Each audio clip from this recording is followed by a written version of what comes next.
They thought it was over. That is the great mistake every empire makes eventually. They mistake silence for defeat. They mistake the cessation of screaming for the cessation of life. When the Ethelgard hegemony cracked the crust of Earth, when they boiled the oceans of Mars and turned the domed cities of Titan into tomb worlds, they broadcast a message to the rest of the galaxy. It was a message of dominance. It said, "Look at these upstart primates. Look at how they flailed. Look at how they burned. They are gone now. Return to your servitude." The hegemony fleets, golden and shimmering, vast armadas of elegant energy-wielding destroyers, began to turn back toward the core worlds. Their high archons toasted with nectar, celebrating the extermination of the human pestilence. They believed the war was finished. They believed humanity was a footnote in a history book written by the victors. But humanity does not simply die. We are a species born of ice ages and volcanic winters. We are the children of persistence. And we are a species that, above all else, holds a grudge. Deep in the void between stars, in the cold, lightless gaps where no sane navigator plots a course, the signal was received. It was a dead man's switch.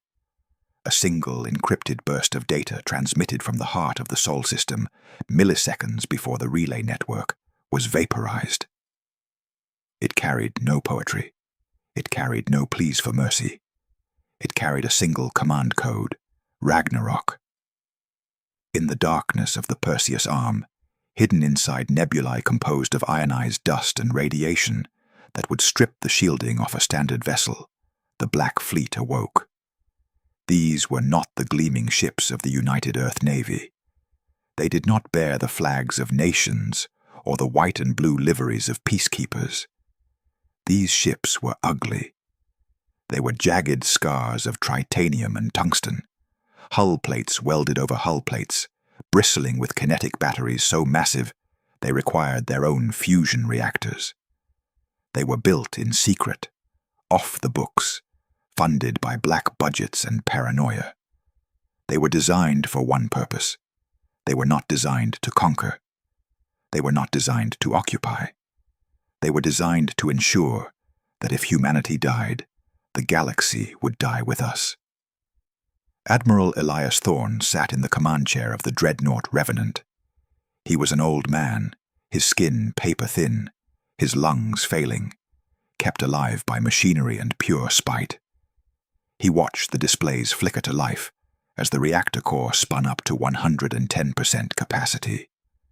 The bridge was dark, lit only by the crimson glow of the tactical hollows. There were no cheers from the crew. The men and women aboard the Black Fleet were the ones who had lost everything already.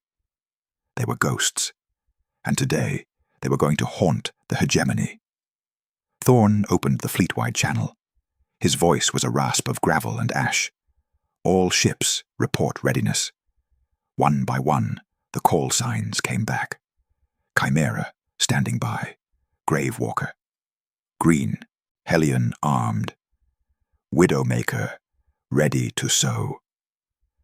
Thorne looked at the holographic map of the galaxy.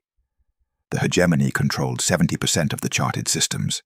They were ancient, powerful, and arrogant. Set coordinates for the Antares slipstream, Thorne ordered. We are not going to fight them for territory. We are going to take away their sky. Initiate the Ember Protocol. The Ember Protocol was a war crime. In any other conflict among civilized species, it would be unthinkable. But the hegemony had shattered Earth. Civility was a luxury humanity could no longer afford. The Black Fleet did not jump with the graceful blue flash of standard drives. They tore a hole in reality. They utilized unstable singularity drives, violent and dirty engines that bled radiation into the subspace layers. When the Revenant and her 3,000 sister ships entered the slipstream, they didn't just travel through it. They destabilized it. The first target was the shipyard hub at Alnitak. It was a majestic facility, a ring of orbital foundries surrounding a blue supergiant star. The Hegemony Defense Fleet detected the anomaly moments before the Black Fleet arrived. Sensors screamed as gravitational waves spiked off the charts. Then, the void turned blacker than black. The human ships dropped out of warp, not at the edge of the system, but right in the middle of the defense grid. It was a suicidal maneuver, a point-blank transition that shattered windows on the orbital stations and sent shockwaves through the enemy hulls. "Open fire," Thorn whispered. "Everything." This was not the precise laser surgery of the hegemony. This was a sledgehammer. Thousands of railguns, each the size of a skyscraper, fired simultaneously. They fired solid slugs of super-dense ferric tungsten, accelerated to a fraction of the speed of light. There were no shields that could stop physics. The kinetic energy transfer was catastrophic. The golden ships of the hegemony crumpled. They folded in on themselves as the slugs tore through energy barriers and armor alike. But the Black Fleet wasn't done. Missile silos opened along the spines of the human dreadnoughts. They didn't fire explosive warheads. They fired breaker rounds, torpedoes loaded with localized singularity generators. Upon impact, the breaker rounds collapsed momentary pockets of space-time. The enemy ships didn't explode. They were bitten out of existence, huge spherical chunks of their hulls simply vanishing into the quantum foam, leaving the rest of the ship to depressurize and twist in the vacuum. The Alnitak shipyards were burning within the hour. But Thorn didn't stay to watch the wreckage. "We have their attention," the tactical officer announced. "Long-range comms are lighting up. The hegemony is screaming for reinforcements." "Good," Thorn said. "Let them come. Deploy the Sowers." This was the second phase of the Ember Protocol. From the cargo bays of the heavy cruisers, thousands of autonomous drones were jettisoned. They weren't weapons in the traditional sense. They were navigational hazards. Each drone began to pump high-yield particulate matter and jamming frequencies into the surrounding space. They were polluting the hyperspace lanes. Humanity was doing the unthinkable. We were setting the roads of the galaxy on fire. By destabilizing the slipspace corridors, we were ensuring that no hegemony fleet could travel at superluminal speeds without being torn apart by shear forces. We were turning their vast empire into a series of isolated islands, unable to call for help, unable to trade, unable to escape. "We are leaving," Thorn ordered. "Next target, the trade hub at Vega." As the Black Fleet spun up their drives to jump away, the first hegemony reinforcement fleet arrived. A massive armada, led by a super dreadnought 5 times the size of the Revenant. The alien commander hailed them. The face that appeared on Thorn's screen was sleek, beautiful, and trembling with rage. "You are vermin," the alien spat. "You are a dead species flailing in the dark. Surrender, and your deaths will be swift." Thorn looked at the alien. He didn't blink. He leaned forward into the pickup. "We aren't here to surrender," Thorn said, "and we aren't here to win. We're here to make sure that when you look at the stars in the night sky, you don't see an empire. You see fear." The signal cut. The Black Fleet jumped. Behind them, the wake of their dirty drives ignited the nebular gases of the Alnitak system. The slipspace rupture reacted with the particulate matter the Sowers had left behind. A chain reaction began.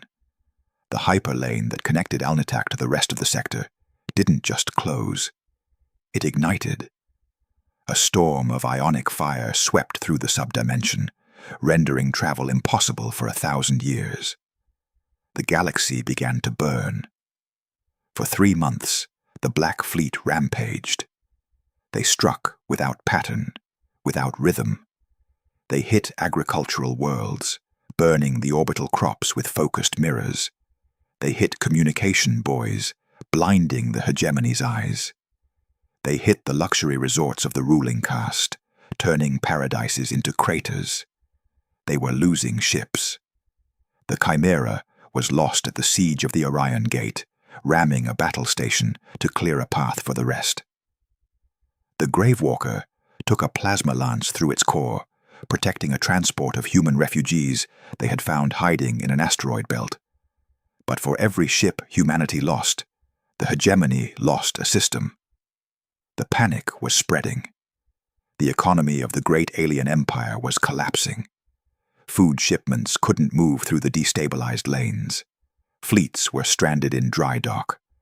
The citizens of the hegemony, who had lived in safety and luxury for millennia, suddenly looked up at the sky and felt the cold grip of terror. They called the humans the Void Demons. They whispered that the humans couldn't be killed because they were already dead. On the bridge of the Revenant, Admiral Thorn was dying. The radiation form the unstable engines was cooking the crew alive. It was the price they paid for speed and power. His hair had fallen out weeks ago. His skin was gray. He coughed blood into a handkerchief and looked at the display. "We are down to 40% combat effectiveness," the tactical officer reported. Her voice was weak but steady. "We have munitions for one last push." Thorn nodded. "It is time. Plot the course for Ethelgard Prime, the throne world." The crew paused. Prime was a fortress. It was surrounded by 3 rings of planetary defense platforms and guarded by the home fleet. The elite of the elite. It was suicide. But it was the only way to end this. "Send the signal to all ships," Thorn rasped. Tell them it has been an honor. Tell them we are going to knock on the Emperor's door." The Black Fleet gathered at the edge of the galaxy's core. 1,200 ships remained. They were battered, venting atmosphere, scarred by 100 battles. They looked like a junkyard armada. But as they aligned their vectors, there was a terrible dignity to them. They jumped. They tore through the defenses of the core systems, like a dagger through silk. They ignored the outlying patrols. They didn't stop to engage the destroyers. They drove hard and fast for the capital. When they arrived in orbit of Ethelgard Prime, the sky turned black with enemy fighters. The home fleet engaged immediately. The space between the moon and the planet became a solid wall of laser fire and plasma torrents. The human ships formed a spearhead. The Revenant took the point. Shields failed instantly. Armor began to melt. But the sheer mass of the human dreadnoughts carried them forward.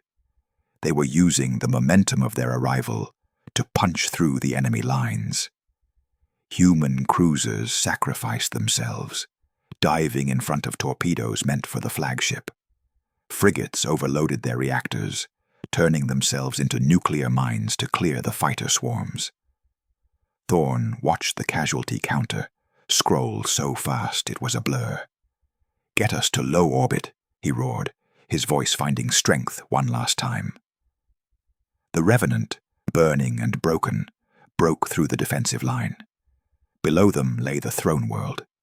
It was a jewel of a planet, covered in silver cities and golden spires. Thorn activated the primary weapon. It wasn't a gun. It was a broadcast array, connected to every remaining missile silo in the fleet. He opened a channel to the planet below. This time, he didn't wait for a response. He spoke to the entire world. "Citizens of the hegemony," Thorn said, "look up." On the surface, billions of aliens looked up. They saw the burning hulks of human ships raining down like meteors. But they also saw the silos opening. "You thought you could exterminate us without consequence," Thorn continued. "You thought we would fade away. You were wrong. We are the species that discovered fire. And when the cold came, we did not freeze. We burned the forests to stay warm. Targeting computers locked onto the tectonic fault lines of the planet. They locked onto the polar ice shelves. They locked onto the antimatter storage facilities that powered the city shields. "We have enough ordnance pointed at your world to crack it in half," Thorn said. "We can turn your paradise into a tomb, just like you did to Earth. We can pull the trigger, and we will all burn together." A silence fell over the bridge. A silence fell over the planet. The face of the High Archon appeared on the main screen. He looked older now. The arrogance was gone. In its place was a primal fear. "What do you want?" the Archon whispered. Thorn looked at the tactical map. He looked at the faces of his dying crew. He looked at the red button that would launch the bombardment. "I want you to remember," Thorn said softly. "I want you to remember that you exist only because we allow it. I want you to dismantle your fleets. I want you to recall every soldier from every occupied system. I want you to leave the Sol system alone, forever." The Archon hesitated. "If we do this, the hegemony will fall. The tributary worlds will rebel. We will lose everything." Thorn smiled. It was a terrifying expression. "Then you have a choice. You can lose your empire, or you can lose your life. Choose. You have 10 seconds. The weapons on the Revenant hummed. 10. The Archon looked at his advisors. 9. Thorn's finger hovered over the fire control. 8. The defense platform ceased firing. 7. "We surrender," the Archon screamed. "Stand down. We surrender." Thorn didn't move his hand. "Confirm the order. Power down your weapons. All of them." Slowly, across the orbit of Ethelgard Prime, the golden ships powered down their weapons batteries. The shields over the capital city flickered and dropped. Thorn slumped back in his chair. The adrenaline was fading, leaving only the pain. "Keep the lock," Thorn whispered to his tactical officer. "If they so much as twitch, burn it all." The standoff lasted for 3 days. It was the longest 3 days in galactic history. The Black Fleet hung in orbit, broken and bleeding, their guns pointed at the head of the Emperor. Treaties were signed not with ink, but with data streams verified by AI. The hegemony was dismantled piece by piece. The blockade on the hyperlanes was lifted, but the message remained. Humanity was not a servant race. Humanity was not a victim. Humanity was the monster that slept under the bed of the galaxy. And they had just proven that if you woke them up, they wouldn't just bite. They would burn the house down. When the final treaties were verified, when the remaining human colonies were guaranteed safety and autonomy, Thorn gave his final order. "We're going home." The Revenant turned away from the throne world. But they didn't return to Earth. Earth was a graveyard.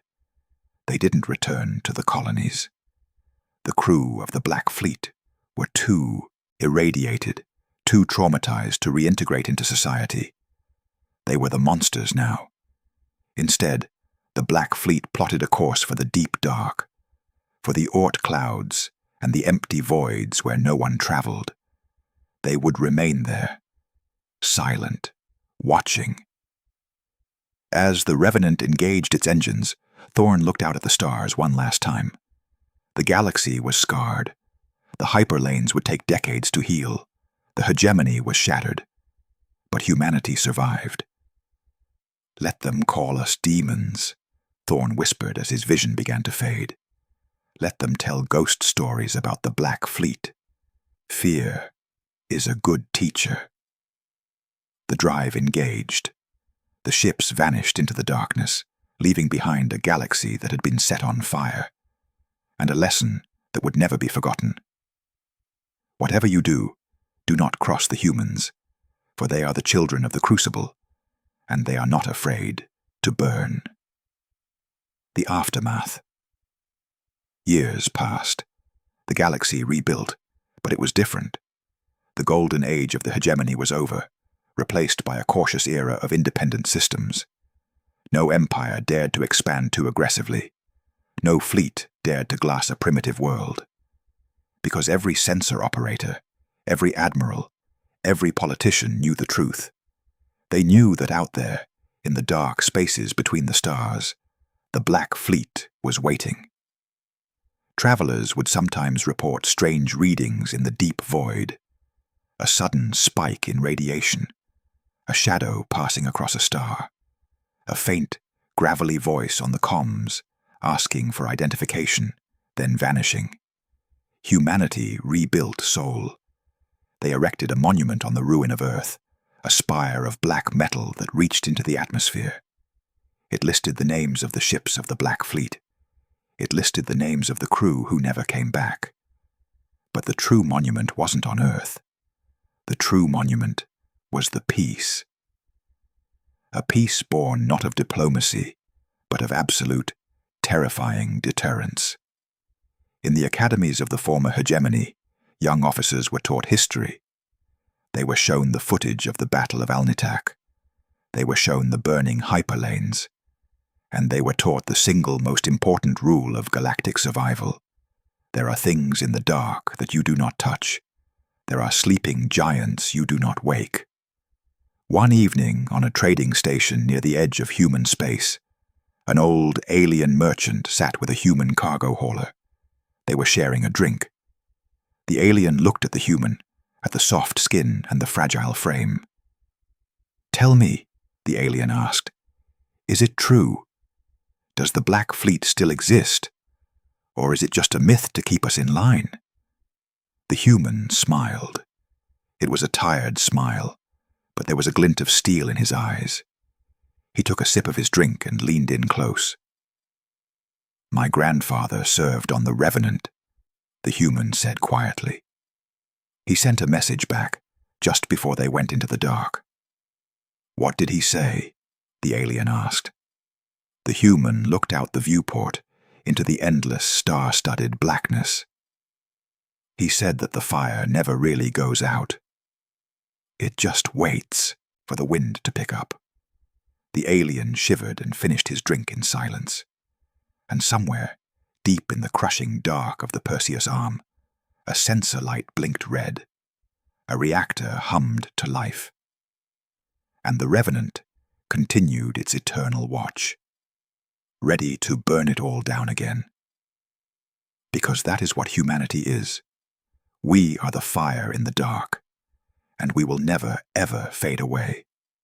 This is the story of how we broke the world to save it. This is the story of the Black Fleet. And this is the warning we leave to the stars. Fuck around and find out.